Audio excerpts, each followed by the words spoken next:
With characteristic ingenuity, I Fagiolini have looked beyond the obvious for their celebration of Monteverdi's 450th anniversary, and with it their own 30th, to bring to the public ear what they call the other Vespers, namely not the Vespers of 1610. A collection evocatively named Selva Moralis Spirituale, a moral and spiritual wood, dating from 1641 is the source of these other Vespers.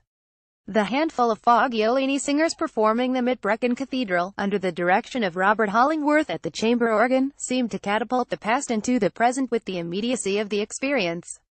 There was a single singer to each part and much varying of the number and disposition of the 8 voices. Highly individual timbres lent a greater clarity to the weaving of the contrapuntal lines, often imitated in close proximity by 2 violins and by Gawain Glanton's cornet ornamentation.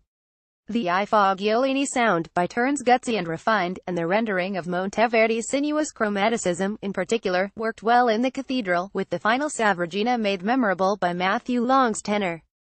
Vivaldi's Concerto The Four Seasons is such obviously familiar territory that it might seem best avoided.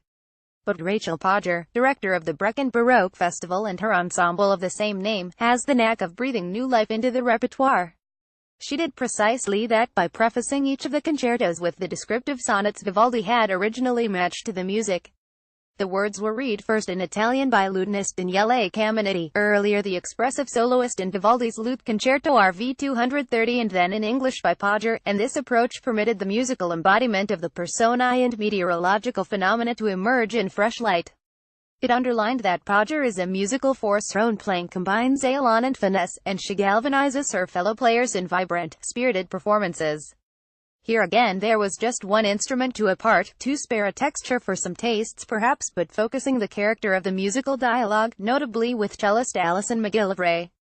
The final season, Winter, was the concerto's true culmination, with keyboard player Marcin Witkowicz changed to the organ for the slow movement and allegro finale, helping paint colors that set Podger's violin in further brilliant relief. Brecon Baroque Festival Orchestra is at Theatre Bryciniog, Brecon, on the 30th of October.